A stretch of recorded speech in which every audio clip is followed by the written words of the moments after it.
Hello everybody, नमस्ते NEET ji. So welcome to all NEET and JEE aspirants. और पिछले lecture में हम लोगों ने बहुत सारा चीज़ सीखा जिसमें हमने कोऑर्डिनेट की इन्फॉर्मेशन सीखी कि भाई किसी की लोकेशन बतानी हो तो कोऑर्डिनेट्स बता दो। अब देखिए पोजीशन वेक्टर कि भाई कोई अगर पूछे कोऑर्डिनेट से भी हम पोजीशन, देखिए जो कोऑर्डिनेट्स देखे वहीं से हम लोग क्या करेंगे, उसमें वेक्टर फॉर्म इंट्रोड्यूस करेंगे। तो उसके लिए हम क्या यूज़ करते हैं, पोजीशन वेक्टर, है ना। पोजीशन देखिए सिर्फ पोजीशन की बात होती तो कोऑर्डिनेट से भी हो रहा था, बट पोजीशन वेक्टर हमें देखना है। तो इसका मतलब है कि जो कोऑर्डिनेट्स की इंफॉर्मेशन ली उससे हम क्या करेंगे, अब वेक्टर्स देखेंगे। और क्या देखेंगे, पोजीशन वेक्टर। तो भाई आपसे कोई पूछे कि भाई पोजीशन वेक्टर क्या है, आपसे सपोज करो कोई फोन करके पूछता है भैया कहाँ हो, तो बोले यहाँ पर हूँ, तो आप यहाँ वहाँ तो नहीं बोलेंगे ना, आप अपनी एक एग्जैक्ट लोकेशन बोलेंगे। जैसे हम कहीं पर जाते हैं, कहीं ड्राइव करके, और गूगल मैप पे हम लोग एक लोकेशन डालते हैं, तो उस लोकेशन के पर्टिकुलर कोऑर्डिनेट्स आए होंगे, उसके हिसाब से वो देखता है लेंथ और सारा मेजर करके बताता है कि भाई ये शॉर्टेस्ट पाथ ये है, इसको फॉलो करेंगे तो यहाँ तक जाएंगे, इसको फॉलो करेंगे तो यहाँ जाएंगे। और कई बार रेड वाला भी दिखा देता है कि भाई ट्रैफिक है। तो एक्चुअल में वो सारे के सारे क्या है भाई, पोजीशन वेक्टर्स तो है, आपको डायरेक्शन दिखा रहे हैं जिसमें मैग्नीट्यूड भी है। आप क्या कर रहे हैं, जीपीएस पे जा रहे हैं, 16 किलोमीटर है, कितनी देर में पहुंच जाएंगे, किस साइड में जाना है, वो सब क्या दिखा रहा है, जहाँ पे मैग्नीट्यूड भी है और डायरेक्शन भी है। तो एक्चुअल में क्या है, वो वेक्टर ही तो है। चलो, तो सिमिलरली यहां पर अगर हमारा जो गार्ड बैठा था एग्जाम्पल वाला, उसके हिसाब से हमने क्या किया, कोऑर्डिनेट देखे। कोऑर्डिनेट देखे कि भाई यहाँ पे संदीप सर का घर है और यहाँ पे 30 मीटर और 40 मीटर अगर हम यहाँ से पहुंचे, और इस जहाँ पे गार्ड है उसको हमने रेफरेंस ले लिया, मतलब ये इंटरसेक्शन है, तो ये हमारा ओरिजिन है। ये क्या है, ओरिजिन। तो आपको एक चीज हमेशा ध्यान रखना है कि भाई position vector always and always with respect to origin लिखा जाता है ना, क्योंकि आगे चल के एक डिस्प्लेसमेंट वेक्टर नाम की चीज आएगी, वहां पे काफी कंफ्यूजन होता है स्टूडेंट को। तो आपको क्या ध्यान रखना है, position vector always right with respect to origin, with respect to origin. Origin से ये क्या करेगा, ओरिजिन से ही बताएगा इसकी पोजीशन। ठीक है, चलो ठीक है। तो भाई यहां पर जाने के लिए क्या क्या रास्ते यूज करे थे।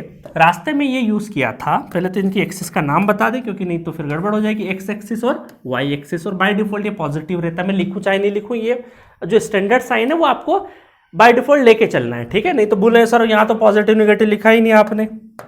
चलो, तो गार्ड ने बोला था कि भैया आपको जाना है 30 मीटर एक्स में, मतलब एक्स बोले तो आई कैप है ना, और उसके बाद आपको कहाँ जाना था, वाई कैप की तरफ जाना था। वाई कैप बोले तो जे कैप।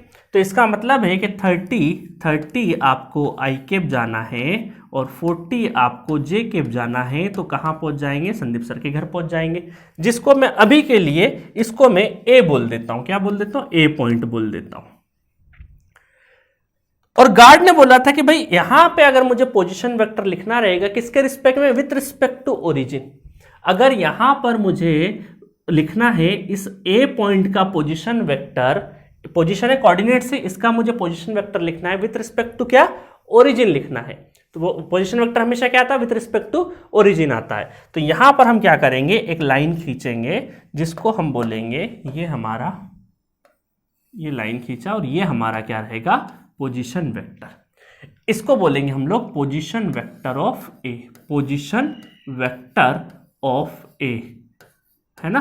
ए बोल दें या फिर इसको अगर मैं ओ बोल दूं तो ओ ए लाइन का या ए का, ए की ठीक है, वो मत लो, डायरेक्ट ए इस पॉइंट का लिख रहे हैं ना, तो बाय डिफॉल्ट ओ ए लेने की जरूरत नहीं, बाय डिफॉल्ट है वो ओरिजिन के रिस्पेक्ट में है। तो क्या लिखेंगे, पोजीशन वेक्टर ऑफ ए। ये लाइन क्या शो कर रही है, position vector of A show कर रही है।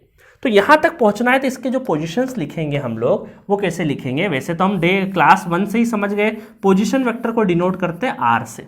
कई बार मैं ऐसा आर लिखूंगा, कई बार मैं लिखूंगा ऐसा आर। पोजीशन वेक्टर का ये क्या है, सिंबल है। आर को पोजीशन वेक्टर से डिनोट करते हैं, बट ऐसा जरूरी नहीं कि कोई दूसरा चीज नहीं हो सकता, दूसरी चीज से भी डिनोट किया जा सकता, बट लिखना जरूरी है कि भाई position vector of A, position vector of A. इसको मैं क्या करता हूं, ए लिख देता हूं यहां पे, ताकि किसका लिख रहे हैं पोजीशन वेक्टर, ए पॉइंट का लिख रहे हैं। अब इस ए पॉइंट तक जाने के लिए क्या करना है आपको, 30 आई कैप चलना है, देन क्या करना है आपको, 40 जे कैप चलना है। तो ये रहा इसका पोजीशन वेक्टर, ये क्या रहा इसका पोजीशन वेक्टर, इस पर्टिकुलर ए पॉइंट का पोजीशन वेक्टर। ठीक है, आया समझ में। चलो अब मान लो एक एग्जांपल और लेते हैं, थोड़ी देर के लिए मुझे यहां पे कहीं पहुंचना हो, है ना। यहां पे मैं ले लेता हूं 6 ले लेता हूं, और इधर ले लेता हूँ 7 थोड़ी देर के लिए, और ये यहाँ पे एक कोऑर्डिनेट है, कोऑर्डिनेट 6, -7, 6, -7, क्योंकि ये माइनस वाली लाइन है ना। चलो ये कोऑर्डिनेट है x और y, ठीक है, x और y यहाँ पे, ये हटा देता हूँ मैं, ये कोऑर्डिनेट है। इसका मतलब क्या हुआ है ना, इसको पॉइंट कर देते हैं, इसको पॉइंट B बोल देते हैं थोड़ी देर के लिए, B पॉइंट बोल देते हैं। तो इस B पॉइंट का आपको क्या करना है, पोजीशन वेक्टर लिखना है। तो इसका मतलब क्या है, दो तरीके हैं, या तो 6 पे इधर चलो, है ना, 6 पे इस साइड में x एक्सिस पे क्या करें, 6i चले, है ना, और देन आप क्या चले, -7 इस साइड में चले, -7j इस साइड में चले, ठीक है। तो इसका जो वो हो, ये देखिए एरो इस तरीके से बना दो, क्योंकि जिस साइड में चल रहे हो उस साइड में एरो लगाते हुए चलो शुरू से। तो ये क्या रहा आपका, इस ओरिजिन के रिस्पेक्ट में अगर मुझे पोजीशन वेक्टर बी का लिखना है, तो ये क्या रहा, पोजीशन वेक्टर ऑफ बी। ये नहीं कहलाएगा पोजीशन वेक्टर, है ना, क्योंकि ये तो भाई यहां से आ रहा है ना, ये यहां से आ रहा है, हमें बी कहां से देखना है, ओरिजिन से देखना है। तो पोजीशन वेक्टर ओरिजिन के रिस्पेक्ट में अगर देखेंगे तो यही लाइन आएगी, और इसका अगर मुझे पोजीशन लिखना है कि पोजीशन वेक्टर ऑफ बी क्या हो जाएगा, तो 6i हो जाएगा, -7j हो जाएगा। अब ध्यान से देखना यहां पर इस माइनस का मतलब क्या है समझना थोड़ी देर के लिए। -6 है ना, 6 चलना है कहां पे, आई के पॉजिटिव एक्स एक्सिस के डायरेक्शन में चलना है। देन प्लस ही हो रहा है यहां पे, प्लस 7 मुझे चलना है, 7 कहां चलना है, -j एक्सिस की डायरेक्शन में, मतलब कि -y की तरफ चलना है मुझे, इसके पैरेलल है ना, तो वहां चलना है। कुछ लोग इधर से भी जा सकते, पहले -7 में जाए फिर यहां जाए, बट हम स्टैंडर्ड x से y में जा रहे हैं, इसलिए अभी समझाने के लिए लिख रहा हूं। तो इस माइनस का मतलब मैं आपको समझाने की कोशिश कर रहा हूं कि -7 का नहीं है भाई, 7 तो क्या है, एक तरह का नंबर है, मैग्नीट्यूड है ना भाई, ये तो क्या है, मैग्नीट्यूड। मैंने क्या बोला था आपको, ये सारे के सारे क्या है, मैग्नीट्यूड है भाई। ये क्या है आपके डायरेक्शन से, इस पर्टिकुलर लाइन का डायरेक्शन, इस पर्टिकुलर लाइन का मैग्नीट्यूड कितना है, 6 चलना है, और किस डायरेक्शन में चलना है, एक्स एक्सिस डायरेक्शन में। और एक लाइन बताई थी, मैग्नीट्यूड ऑलवेज पॉजिटिव रहता है, तो इस वजह से हम भाई -7 कैसे लिख सकते थे, हमें लिखना कैसा रहेगा भाई, ये 7 तो जा रहा है, जो 7 यूनिट्स है वो तो मैग्नीट्यूड की है, बट वो कौन से डायरेक्शन में है, -j के डायरेक्शन में। बट जब न्यूमेरिकल सॉल्व करेंगे तो माइनस बाहर आ जाएगा, तो इस वजह से बाय डिफॉल्ट हम लोग जब अब बार बार ऐसा प्लस करके ये नहीं लिखेंगे, क्योंकि हमें एग्जाम में तो भाई नंबर लाना है ना, फटाफट जल्दी जल्दी सॉल्व करके, तो जल्दी प्लस इधर लिखे चाहे इधर लिखे, बट इसका सेंस आपको समझाना था कि भाई ये -7 के साथ नहीं है। बोलने में आप बोल सकते हो, बट ये असल में माइनस किसका है, डायरेक्शन का माइनस है, क्योंकि डायरेक्शन के साथ में जो जुड़ा हुआ तो मैग्नीट्यूड है ना भाई, उस पर्टिकुलर लाइन का, वो तो हमेशा पॉजिटिव होता है, ठीक है। चलो, तो ये समझ में आया आपको। तो आज से हम पोजीशन वेक्टर किसी का भी लिखते सीख गए हैं। कोऑर्डिनेट्स दे दो, हम क्या करेंगे, पोजीशन लिख देंगे। चलो फिर लिख दो, फटाफट लिख दो। होमवर्क है आपका, ये क्यूब है, इसके अलग अलग कोऑर्डिनेट्स दे रखे हैं, सबकी क्या लिख दो, पोजीशन वेक्टर लिख दो। चलो स्टार्ट करते हैं, ए से देखते हैं, है ना। तो यहां पर इसका पोजीशन वेक्टर देखें, ए का पोजीशन वेक्टर देखें अगर, तो ये कितना आ जाएगा, ए का पोजीशन वेक्टर, ए का पोजीशन वेक्टर देखेंगे तो ये हो जाएगा, ए यहां से ए तक पहुंचने में क्या चला, एक्स एक्सिस पे चलना पड़ा हमें, तो यहां पे आई कैप कुछ नहीं है तो 1 मतलब आई कैप प्लस 0 जे कैप प्लस कुछ नहीं चले तो 0 के कैप, कि बाकी दो डायरेक्शन में चलना ही नहीं पड़ा, तो कुछ नहीं है तो 0। तो बोले सर 0 लिखी क्यों, हटा दो, अभी आपको समझाने के लिए लिख रहा हूं, अदरवाइज बाद में चल के तो सिर्फ आई कैप ही लिखेंगे हम, है ना, 0 नहीं भी लिखोगे तो भी चलेगा, ठीक है। आगे चलते हैं फटाफट, अब सबके कर दोगे ना। अब मान लो ये डी पॉइंट की शुरू में इजी वाले कर देते हैं, या आरबी क्या कर देते हैं, है ना। आरबी क्या करेंगे, तो सिर्फ और सिर्फ क्या चल रहा है, एक्स पे 0, देन वाई पे है सिर्फ और सिर्फ, और ये हमारा के पे अगेन 0, है ना। चलो इसका लिख देता हूं, बाकी सब आप लिख लेना, है ना। डी का लिख देते हैं, डी का पोजीशन वेक्टर, तो पोजीशन वेक्टर ऑफ डी क्या हो जाएगा कि एक्स में चला, x y z, x y और जेड, तो इसका मतलब है i cap plus j cap. अच्छा 1 है इसलिए ऐसा लिख रहा है, अगर 2 होता तो 2 का मल्टीप्लाई कर देते, सिंपल सा था। देन 0 के कैप, इस तरीके से हम पोजीशन वेक्टर लिख सकते हैं, है ना। ये सब के सब क्या है, जो कोऑर्डिनेट से हम लोगों ने यहां तक पहुंचने के लिए करे। अब मान लीजिए यहां पर इसका पोजीशन वेक्टर अगर हमें लिखना हो, इसका पोजीशन वेक्टर लिखना हो तो ये हमारा ओ पॉइंट है, मान लो ओ पॉइंट है, तो यहाँ तक जाने के लिए ये 1 1 है। तो अभी मैं लिख देता हूँ, बट इसका मैं थोड़ा डिटेल वर्जन में आपको समझाऊंगा कि इस पॉइंट तक पहुँचने के लिए किस तरीके से हम लोग यहाँ पे स्टैंडर्ड लिखेंगे, है ना, स्टैंडर्ड इसका लिख के बताऊंगा। बट अभी आप ये समझ लीजिए कि अगर मुझे पोजीशन वेक्टर जी का लिखना है, ये सब के सब कहाँ विद रिस्पेक्ट टू ओ है, सारे के सारे क्या है विद रिस्पेक्ट टू ओ है, तो वो क्या लिखेंगे हम लोग आई कैप, जे कैप और के कैप, ये आपका क्या आ जाएगा पोजीशन वेक्टर आ जाएगा। कैसे लिखेंगे अभी मैं आपको बता दूंगा, ठीक है। चलो पहले मैग्नीट्यूड देख लेते हैं, उसके बाद मैं बताऊंगा आपको किस तरीके से आता है सारा का सारा, ठीक है। चलो तो हम देखेंगे मैग्नीट्यूड एंड डायरेक्शन कि भाई अब हम लोगों ने क्या किया, कोऑर्डिनेट्स लिखना सीख गए सर। कोऑर्डिनेट लिखने के बाद हमने पोजीशन वेक्टर में वेक्टर के फॉर्म में लिखना सीख गए। अब इनके हम लोग मैग्नीट्यूड और डायरेक्शन किस तरीके से देखना है वो आप बता दीजिए। तो चलो इंपॉर्टेंट है, तो सबसे पहले मैग्नीट्यूड देखें, है ना। अब मैग्नीट्यूड देखें तो वापस चलते हैं वहीं पे, उन्हीं एग्जाम्पल में मैं आपको समझा देता हूँ कि सपोज करो इनका मैग्नीट्यूड लेना है हमें।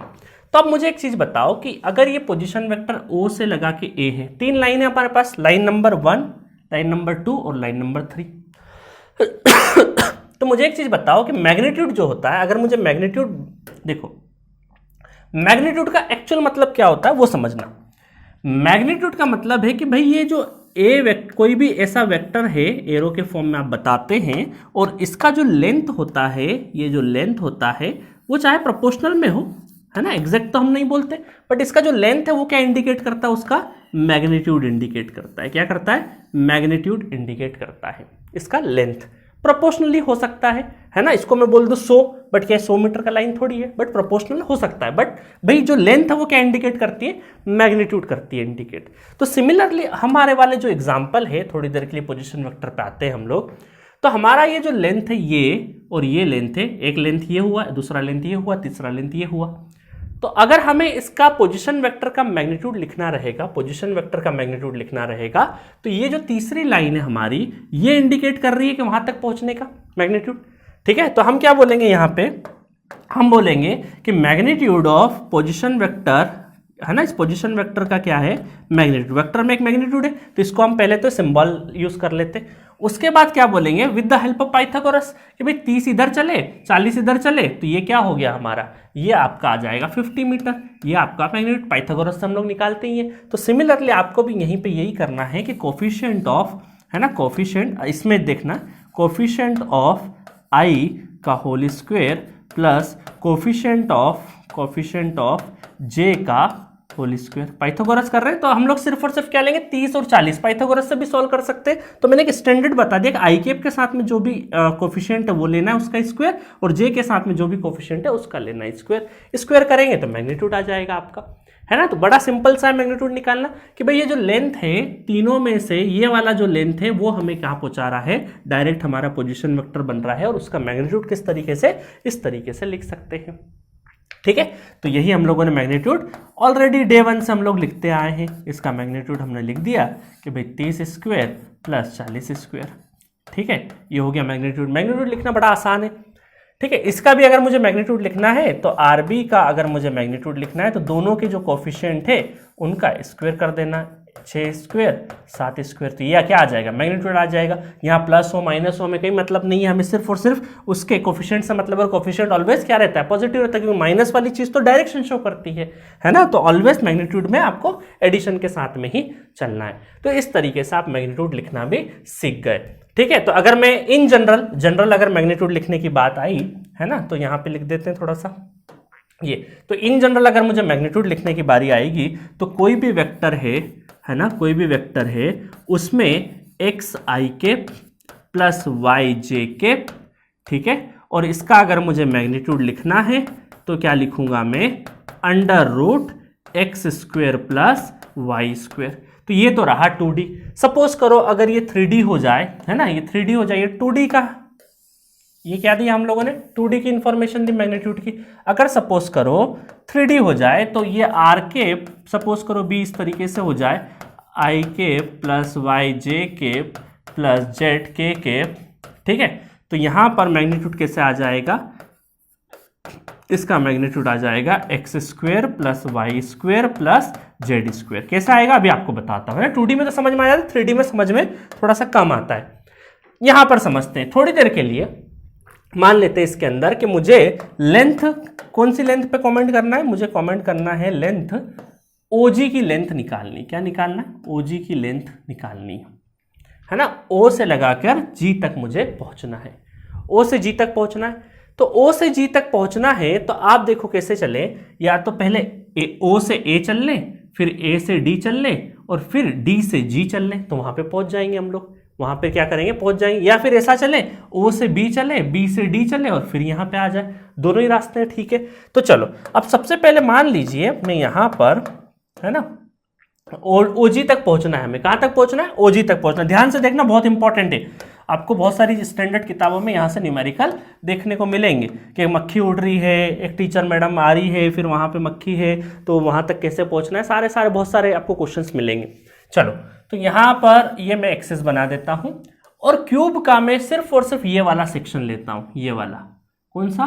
ये वाला सेक्शन। अभी आपको सामने बनाऊंगा तो और अच्छे से आपको समझ में आएगा। देखो ये सेक्शन बना दिया मैंने, सिंपल है ना। तो ये क्या रहा? ये रहा ओ, है ना, ओ बी डी और ए रहा, ठीक है, ए रहा। अब देखिएगा, समझिएगा कि मान लीजिए यहां पर मुझे, यहां पर ओ से ए से डी पहुंचना है, तो ओ से ए चलूं मैं, और फिर ओ से डी चलूं, और अगर मैं ये ओ से डी पहुंच जाऊं तो एक तो मेरा शॉर्टेस्ट पाथ बन गया ओ से डी, है ना। ऐसा हो सकता है ना पोजीशन वेक्टर। तो यहां से यहां गए और डी का मुझे पोजीशन वेक्टर, तो विद रिस्पेक्ट टू क्या लिखूंगा मैं? ओरिजिन लिखूंगा। तो यहां पर ए तक चलने का मतलब है कि एक्स एक्सिस तरफ चले, तो एक्स आई कैप, है ना, स्टैंडर्ड फॉर्मेट में लिख रहा हूं मैं, तो एक्स आई कैप लिख देता हूं। या एक काम करते हैं, चलो आई कैप जे कैप तो बाद में ले लेंगे, एक्स वाई जेड ले लेते हैं। ये लेंथ कितना है? एक्स लेंथ है, हो गया। ये कितना लेंथ है? ये हो गया वाई लेंथ, हो गया वाई लेंथ हो गया। तो पाइथागोरस की हेल्प से ये वाला लेंथ क्या बन जाएगा? X square plus y square, ठीक है, x square plus y square. थोड़ा सा बड़ा कर देता हूं अगर आपको समझ में नहीं आ रहा हो तो। अरे कलर भी बदल जाता है, ठीक है। तो इसका मतलब क्या हुआ कि भाई ये जो था हमारा, ये जो था ये पोजीशन वेक्टर ओडी तक पहुंचने का, वो क्या है? Under root x square plus y square, ठीक है। यहां तक समझ में आ गया। 2D में ऐसे ही करते थे। अब क्या हुआ देखो, यहां से ओडी तक तो पहुंच गए आप पोजीशन वेक्टर बना के। उसके बाद आपको डी से जी चलेंगे, अगर डी से जी चलेंगे, ये गए और डी से जी चले, तो आप पहुंचे कहां पे? ओ से ओ जी डी, है ना। ओडी पता है, डीजी कितना है? डीजी आप क्या चल रहे हैं, किसके पैरेलल चल रहे हैं? देखो ये किसके पैरेलल है? ये लाइन, ये लाइन, ये लाइन, ये सब एक दूसरे के पैरेलल है। इसका मतलब ये क्या है? जेड। ये कितना है? जेड है। अब आपको यहां पे थोड़ा सा समझ में नहीं आ रहा। अब ऐसा समझो कि ये प्लेन है, ये प्लेन है, ठीक है, ये प्लेन है। एक पेज पे बना लीजिए, है ना, मेरे पास सपोज करो ये पेज है, चलो ये पेज है, इस पेज के ऊपर बना लिया। अब देखो यहां से ये जो आ रही है लाइन, ये आपको ऐसे दिखाई दे रही है कि टेढ़ी आ रही है, बट ये असल में क्या है? 3D में बना हुआ है। तो ये इसके परपेंडिकुलर, इस प्लेन के ये जो भी लाइन है, ये लाइन जो है ये क्या है? परपेंडिकुलर है। क्योंकि भाई ये किसके पैरेलल है? देखो ये जेड के पैरेलल है ना, और जेड के पैरेलल है, और ये किसके पैरेलल है? एक्स के पैरेलल। ये किसके पैरेलल है? वाई के पैरेलल है। तो भाई ये वाली जो लाइनें हैं एक्स और वाई के पैरेलल है, और ये जेड के पैरेलल है, और तीनों के तीनों लाइन जो है वो सब म्यूचुअली परपेंडिकुलर होती है। तो ये भी यहां से भी समझ सकते हो। आपको ये पेपर बना के दे रहा हूं, और ये जो ऐसा हल्का सा टिल्टेड निकला हो, तो इसका मतलब ये मत समझना ये क्या है? पैरेलल है। ये ओडी से, इस पूरे प्लेन से, ये जो एक्सिस है डी और जी, ये क्या है? परपेंडिकुलर है। ये क्या है? परपेंडिकुलर है, ठीक है। तो आपको ध्यान में रखना है ना, तीनों क्या है? Mutually perpendicular. म्यूचुअली परपेंडिकुलर अगर है तो ये लाइंस भी तो सबके सब क्या होगी? Mutually perpendicular. तो ये प्लेन से ये जो निकला हुआ है डी और जी, ये क्या है? असल में ये आपको एंगल जरूर दिखाई दे रहा है, बट एक्चुअल में ये परपेंडिकुलर है, क्योंकि ओडी एक प्लेन है। तो इसको क्या मैं ऐसा बना सकता हूं, इसको यहां पे कट कर दो, नहीं तो नोट्स में फिर कंफ्यूज हो जाओगे आप, है ना। इसको कट कर दो, आपको कुछ इस तरीके से दिखाई देगा कि भाई ये जो है आपका O से D पहुंचे, ठीक है, O से D। या एक काम करते हैं, ऐसा कर लेते हैं, इसको एक पाइथागोरस वाला ही बना देते हैं कि परपेंडिकुलर, है ना। ये हो गया हमारा O से G, जो पहुंचना है हमें, ये O से G पहुंचना है, ठीक है। और ये आपका यहां से जो डी है, डी से डीजी, डीजी जो है डी और जी, ये आपका क्या है, परपेंडिकुलर है। ओडी, ओडी और डीजी है ना, ये ओडी जाएगा और ये डीजी जाएगा, ये जो लाइन है ये क्या है, परपेंडिकुलर है। ये परपेंडिकुलर मैंने बना दी। तो अब यहां पर देखो, यहां पर आपका जो ये है ओडी जो है, ओडी है √x² प्लस y², ठीक है। डीजी जो है वो आपका क्या है, डी और जी, ये आपका किसके पैरेलल है, जेड के पैरेलल है, तो ये हो गया जेड। तो अब यहां पर क्या हो जाएगा, ओजी जो होगा वो हो जाएगा ओजी का square equal to z² plus √x² plus y² का होल स्क्वायर। तो एक्चुअल में कितना हो जाएगा, z² plus x², under root cancel हो जाएगा ना स्क्वायर से, ओजी का होल स्क्वायर। तो ओजी जो होगा √x² plus y² plus z², और इसी को हम अगर वेक्टर फॉर्म में लिखेंगे तो यही j के y कैप और z के कैप में आ जाएगा। समझ में आया? तो यही आपको शो करना था कि 3D में कैसे लिखा जाता है वेक्टर फॉर्म, उसका मैग्नीट्यूड कैसे लिखा जाता है, वही यहाँ पे आपको बताना था। ठीक है, तो आई होप आपको सारी चीज़ समझ में होगी, और नहीं फिर भी कंफ्यूजन है तो आप अपने रूम में बैठ जाइए और रूम में बैठ के आप एक पॉइंट को बनाइए कि उस ये ओडी हो गया, ऐसा है ना, ये ब्लॉक एक दीवार को बना लीजिए, फिर वहां से पहुंचिए तो आपको दिखेगा कि वो कैसे परपेंडिकुलर है। ठीक है, अदरवाइज तो बाकी वो पैरेलल है और म्यूचुअली सारी लाइनें क्या है, जो एक्सिस है, अगर एक्स वाई जेड एक्सिस अगर एक दूसरे के म्यूचुअली परपेंडिकुलर है ना, मैं म्यूचुअली पैरेलल तो नहीं बोल दिया कहीं पे, है ना, करेक्ट कर लेना, म्यूचुअली परपेंडिकुलर है तो उनकी जो पैरेलल लाइंस भी होगी वो सब भी तो क्या होगी, म्यूचुअली परपेंडिकुलर ही होगी। बस यही बात समझना था। चलो, तो सर मैग्नीट्यूड निकालना बहुत आसान है, बहुत आसान है। हमने मैग्नीट्यूड में सिर्फ और सिर्फ क्या किया है, मैग्नीट्यूड में कि बस आपको √x² प्लस y² कैप के फॉर्म में लिखना है, देन आपको अंडर रूट में चढ़ा देना है, वो आपका मैग्नीट्यूड आ जाएगा। मेन है डायरेक्शन, कि सर मैग्नीट्यूड, आप एक बात बताइए भाई, कोई भी वेक्टर हम लिखते हैं, सपोज करो हमने r वेक्टर लिखा, तो भाई इसमें मैग्नीट्यूड भी होगा और डायरेक्शन भी होगा, तो मैग्नीट्यूड को तो आपने बहुत अच्छे से एक्सप्लेन कर दिया, भाई डायरेक्शन का क्या है इसको भी तो बताओ। तो अब डायरेक्शन को लिखना हम सीखेंगे और उसको बोलते हैं हम लोग यूनिट वेक्टर। क्या बोलते हैं, यूनिट वेक्टर। तो यूनिट वेक्टर बहुत इंटरेस्टिंग है, ऑलरेडी मैं एक लाइन बता चुका हूं, यूनिट वेक्टर में इसका जो मैग्नीट्यूड होगा वो क्या रहेगा, आपका 1 रहेगा, ये डायरेक्शन बताता। अब समझिएगा इसको लिखने का तरीका। सपोज करो ए वेक्टर है ना, ध्यान देना, ए वेक्टर है तो उसमें हम क्या करते हैं, मैग्नीट्यूड ऑफ ए, और डायरेक्शन को किससे डिनोट करते हैं, कैप से डिनोट करते हैं। तो अगर मुझे यहां से ये कैप फाइंड आउट करना पड़े, भाई ये मैग्नीट्यूड ये डायरेक्शन है, तो मैं अगर कैप फाइंड आउट करूं तो क्या मैं इसको ऐसा लिख सकता हूं कि भाई ये जो डायरेक्शन है ये मैग्नीट्यूड नीचे की साइड में आ जाए, इधर ये मैग्नीट्यूड नीचे की साइड में आ जाए, तो ये बन गया कैप। बिल्कुल लिख सकते सर, कर सकते। तो बस यही बोल दिया हमने, क्या आज से यही हमारा क्या है, यूनिट वेक्टर है, यही क्या है, यूनिट वेक्टर है। इसका मतलब है यूनिट वेक्टर में सर करना बहुत ही आसान रहेगा, बिल्कुल आसान रहेगा, क्योंकि आपको वेक्टर तो पता रहेगा, कोई भी देखो पोजीशन वेक्टर है तो वो पता रहेगा, उसका मैग्नीट्यूड निकालता आता है, तो बस वो वेक्टर उसका मैग्नीट्यूड नीचे लगा दोगे तो वो क्या बन जाएंगे, सबके सब आपके कैप, ये यहाँ पे डायरेक्शन आ जाएगा, ए कैप बन जाएगा, उसका डायरेक्शन आ जाएगा, और वही डायरेक्शन आपको लिखना रहेगा, ठीक है, समझ में आ गया।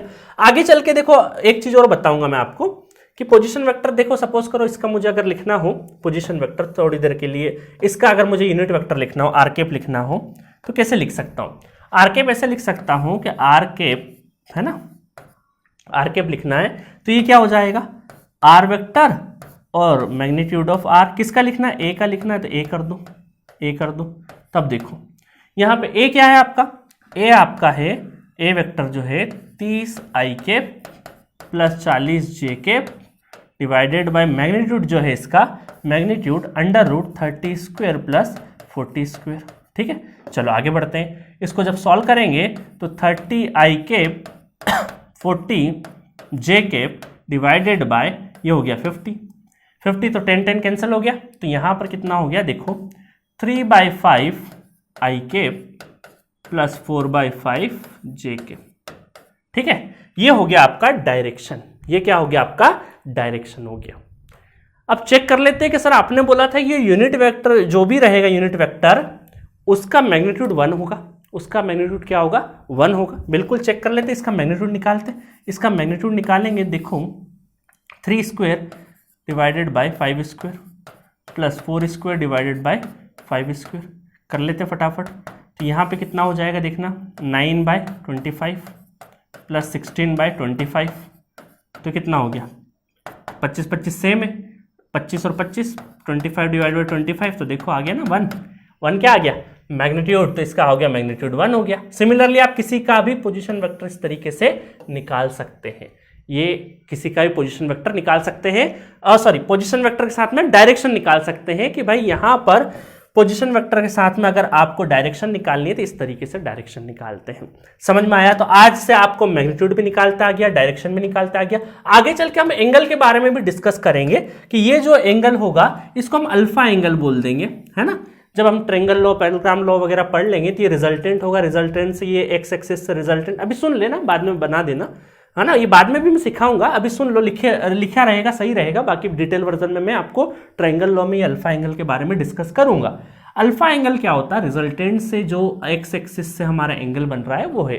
और अल्फा लिखने का तरीका है कि भाई tan अल्फा लिखना हो, tan अल्फा लिखना हो तो परपेंडिकुलर अपॉन बेस, इस तरीके से हम लोग एंगल के फॉर्मेट में भी alpha equal to tan inverse 4/3 लिख सकते हैं। ये तो हमारे गार्ड ने भी लिख दिया था, है ना। आज एक नई चीज सीखी हम लोगों ने कि भाई यूनिट वेक्टर जो है हमारा, यूनिट वेक्टर उसको कैसे कैलकुलेट करते हैं हम लोग, वो हमने सीखा कि भाई वेक्टर है पर्टिकुलरली, उसका मैग्नीट्यूड, उसी के मैग्नीट्यूड से आप डिवाइड कर दोगे तो आपको क्या मिल जाएगा, यूनिट वेक्टर मिल जाएगा। और यूनिट वेक्टर क्या करता है, इसका मैग्नीट्यूड 1 होता है ना। ये सिर्फ डायरेक्शन देता है। डायरेक्शन कैसे दे रहा था उस वाले एग्जांपल में? अब आप बोलो सर डायरेक्शन समझ नहीं आ रही, कैसे समझ में नहीं आ रही? देखो इसमें क्या दे रहा था डायरेक्शन वो दे रहा है कि भाई 3/5 आई कैप की तरफ प्लस 4/5 जे कैप की तरफ चलोगे तो वो डायरेक्शन है उसका, है ना। यहाँ पे खड़े होके एक ही लोकेशन, एक ही पोजीशन का डायरेक्शन कैसे दे रहा है वो, कि 4/5 है ना, 3/5 आई कैप 4/5 जे कैप की तरफ चलोगे तो आप ए पे पहुंच जाओगे, की तरफ चलोगे, कितना चलेंगे ये नहीं, कितना चलेंगे, है ना। कितना और किधर, क्या था हमारे अल्टीमेटली सिस्टम में, कितना और किधर, ये था हमारा मैग्नीट्यूड और ये था हमारा डायरेक्शन। तो यहां पर ओ पे खड़े होके फील लीजिए थोड़ी सी, ओ पे खड़े होके संदीप सर का अगर कोई घर पूछ रहा है तो कितना चलना है ये मैग्नीट्यूड बताएगा, और किधर चलना है वो कौन बताएगा, 3/5 आई कैप की तरफ और 4/5 जे कैप की तरफ चलोगे तो आप पहुंच जाओगे, है ना। अब बोलो सर इसमें ये 5 कैसे कैलकुलेट करेंगे? अब एंगल भी निकाल सकते हो भाई, यहां से एंगल निकालोगे तो भी आपको पता चलेगा, इतना एंगल ले लो और पहुंच जाओ। वहां से 9 बोलते हैं ना, वहां से सीधा यू टर्न ले लो या 90 डिग्री मुड़ जाओ, ऐसा भी बोल सकते हम। तो 90 डिग्री आसानी से समझ में आ जाता है इसलिए बोल देते हैं। 30 डिग्री मुड़ जाओ, 60 डिग्री मुड़ जाओ तो समझ में आसानी से नहीं आएगा ना। बट हमें क्या करना है भाई, क्वेश्चन करना है, क्वेश्चन में पूछेगा डायरेक्शन कर देंगे, है ना। तो ये क्या बता रहा है, ये बेसिकली बता रहा है कि किधर 3/5 आई कैप 4/5 जे कैप में जाओगे तो आप यहां पहुंच जाओगे। तो ये डायरेक्शन बता रहा है, कितना जाना है ये बता रहा है मैग्नीट्यूड आपको, ठीक है। तो डायरेक्शन और मैग्नीट्यूड मतलब एक जैसे क्या होता है, जो शार्प शूटर होते हैं कि नहीं, गोली मारते निशाना लगा के, वो कैसे करते कि रेंज देखते, रेंज कितने लंबाई तक मुझे गोली चलेगी तो कहां तक पहुंचेगी, कितना पहुंचेगी, तो मैग्नीट्यूड हो गया। किधर से डायरेक्शन दूंगा, डायरेक्शन भी तो इंपॉर्टेंट है ना। पता चले गोली इधर चले गई, युद्ध में लड़ने गए, पता चले बंदूक इधर था, इधर मुड़ गए, अपने वाले को मार दिया। तो मैग्नीट्यूड ही इंपॉर्टेंट नहीं है, उसके साथ डायरेक्शन भी तो इंपॉर्टेंट है, नहीं तो युद्ध बैकफायर कर जाएगा, ठीक है। चलो तो बढ़िया, मजा आया आपको। तो यहां से हमने आज की डेट में देखा कि भाई ये यूनिट वेक्टर क्या है। कई बार स्टूडेंट को कहना यूनिट वेक्टर वगैरह, मैग्नीट्यूड, यूनिट वेक्टर बड़ा लगता है, ये सारी की सारी चीजें आसान है। चलो एक न्यूमेरिकल कर देते फटाफट, फिर इस लेक्चर को हम एंड करेंगे। चलो तो अब ये मैंने पॉइंट्स दे रखे हैं आपको, ए बी सी डी, इनके आपको वेक्टर्स लिखना है, सबके पोजीशन वेक्टर, और फिर उनके आपको डायरेक्शन भी लिखना है, ठीक है। तो फटाफट कर देते हैं। ये अब पोजीशन वेक्टर है, इसका मतलब क्या है, ओरिजिन के रिस्पेक्ट में, तो OA लिखना है। तो फटाफट अब हम लोग तो बड़ी आसानी से जल्दी लिख देंगे। कैसे लिखेंगे, आर ए वेक्टर अगर हमें लिखना है तो क्या लिख देंगे, 2i cap plus 2j cap, है ना। एक्स और वाई, एक्स कॉमा वाई, और एक्स की तरफ आई कैप, जे की तरफ। तो एक्स वाई बार बार नहीं बोलेंगे, जे कैप का मतलब ही क्या है कि वाई की तरफ है ना। चलो आरबी अगर देखें तो आरबी कितना हो जाएगा, बी पॉइंट कहाँ पे, बी पॉइंट यहाँ पे, तो 2 आई कैप माइनस 2 जे कैप। आरसी वेक्टर देखेंगे, ये माइनस का मतलब समझ रहा हो ना कि डायरेक्शन ही ये, वो मतलब कि डायरेक्शन क्या बोलूं मैं, किस साइड में जा रहा है ना, उस पर्टिकुलर वेक्टर का डायरेक्शन है ये। इस पर्टिकुलर वेक्टर का मैग्नीट्यूड 2 चलना है और किस साइड में चलना है, माइनस जे की तरफ चलना है, बट लिखते टाइम पे हम ऐसा लिख देते हैं, सी की तरफ माइनस 2j प्लस 2 आई कैप और जे कैप, ठीक है। और यहाँ पर देखेंगे तो ये कितना हो जाएगा, माइनस 2 आई कैप माइनस 2 जे कैप। अच्छा इनके मैग्नीट्यूड निकालोगे तो मैग्नीट्यूड तो सबके क्या आएंगे, सेम आएंगे। मैग्नीट्यूड तो क्या है, क्योंकि कोफिशिएंट क्या है, कोफिशिएंट बराबर है, कोफिशिएंट बराबर है तो इनके मैग्नीट्यूड क्या आ जाएंगे, इनके मैग्नीट्यूड सबके बराबर आ जाएंगे। मैग्नीट्यूड क्या आ जाएंगे, सबके बराबर आ जाएंगे। और क्या आ जाएगा मैग्नीट्यूड, मैग्नीट्यूड आ जाएगा 2 स्क्वायर प्लस 2 स्क्वायर, है ना, 4 और 4 8 2√2, है ना, 2√2 क्या आ गया, मैग्नीट्यूड आ गया। उसके बाद कैप निकालना है, कैप निकालना है अगर तो आर ए कैप, तो देखो आर ए कैप अगर निकालना है तो इसका मतलब है, सॉरी नोटेशन अच्छे से लिखना है हमें, आर ए का कैप टोपी, तो ये निकालना है तो आर ए वेक्टर और उसी का मैग्नीट्यूड, उसी का मैग्नीट्यूड। तो एक निकाल के बता देता हूँ, बाकी आप निकाल लेना। तो R A vector, R A कितना है 2i cap plus 2j cap divided bye 2√2 इसका मैग्नीट्यूड, क्योंकि मैग्नीट्यूड तो सब बराबर है 2√2।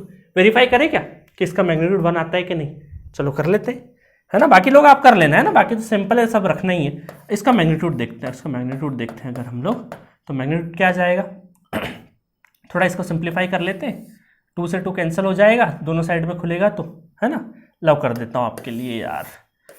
चलो तो पहले सिंप्लीफाई कर देते, तो आई कैप बाई 2√2, ठीक है, और ये हो जाएगा 2 से 2 कैंसिल, तो जे कैप बाय √2, ठीक है। अब देखो यहाँ पे 1 बाय कोफिशिएंट का स्क्वायर, मैग्नीट्यूड निकालना है तो स्क्वायर, और हाफ अंडर रूट हट जाएगा तो हाफ हाफ क्या हो जाएगा, 1 हो जाएगा, बस सिंपल है, सिंपल सिंपल सिंपल। तो इस तरीके से आपका क्या रहा, इस तरीके से हम लोग आज हम सीखे। अब हम थोड़ी सी नई एक्चुअल हमारा जो एग्जाम में आता है, एक्चुअल जो क्वेश्चंस आते हैं उस तरफ बढ़ने लगे हैं। तो अब हमने क्या देख लिया भैया कि हमको east west north south left right के साथ साथ हमें कोऑर्डिनेट लिखते आ गए, किसी पॉइंट का कोऑर्डिनेट लिख देते हैं। कोऑर्डिनेट लिखने के बाद हमें क्या आ गया कि भाई उसका पोजीशन वेक्टर हम बता सकते सर, और पोजीशन वेक्टर क्या होता है, always with respect to origin होता है, हम लिख सकते। पोजीशन वेक्टर जैसे ही लिखता आगे, इसका मतलब आप आई कैप जे कैप के कैप में 1D 2D 3D किसी भी डायमेंशन में, किसी मतलब अप टू 3 डायमेंशनल आप उसका पोजीशन वेक्टर आराम से लिख सकते हैं। पोजीशन वेक्टर लिखने के बाद उसका हम मैग्नीट्यूड आराम से निकाल सकते हैं कि क्या करना है, अंडर रूट कोफिशिएंट का स्क्वायर, पाइथागोरस से हमने सीखा, और 3D में मैंने प्रूफ भी करके बताया कैसे मैग्नीट्यूड आता है, ठीक है। तो मैग्नीट्यूड लिखना सीख गए। उसके बाद डायरेक्शन, डायरेक्शन के लिए कौन देता है हमें direction, unit vector. Unit vector का खुद का मैग्नीट्यूड 1 होता है, बट वो डायरेक्शन देता है। उसके लिए क्या किया हम लोगों ने कि भाई वहीं पे एक सिंपल सा था कि जिसका भी हमें डायरेक्शन निकालना है उस वेक्टर को उसके मैग्नीट्यूड से डिवाइड कर दो, तो क्या आ जाता है, डायरेक्शन आ जाता है। तो अब हम बहुत कुछ सीख गए, अब हम न्यूमेरिकल के लिए धीरे धीरे रेडी हो गए हैं। नेक्स्ट लेक्चर में मैं डिस्प्लेसमेंट वेक्टर एक आएगा, उसको अच्छे से पढ़ा दूंगा। उसके बाद हम बेहतरीन बेहतरीन न्यूमेरिकल करेंगे ताकि आपकी पूरी जितना अभी तक पढ़ा है उसकी प्रैक्टिस हो सके, ठीक है गाइस। तो आप जल्दी से नमस्ते नीट जी एप्लीकेशन डाउनलोड कर लीजिए। वहाँ आपको गाइडेंस प्रोग्राम चाहिए तो वहाँ चैट बॉक्स में लिख दीजिएगा, आपको पर्सनली बता दिया जाएगा क्या करना है क्या नहीं। और बहुत ही स्ट्रक्चर तरीके से सारे कोर्सेस अवेलेबल है, जाके एंजॉय करिए। Okay, thank you.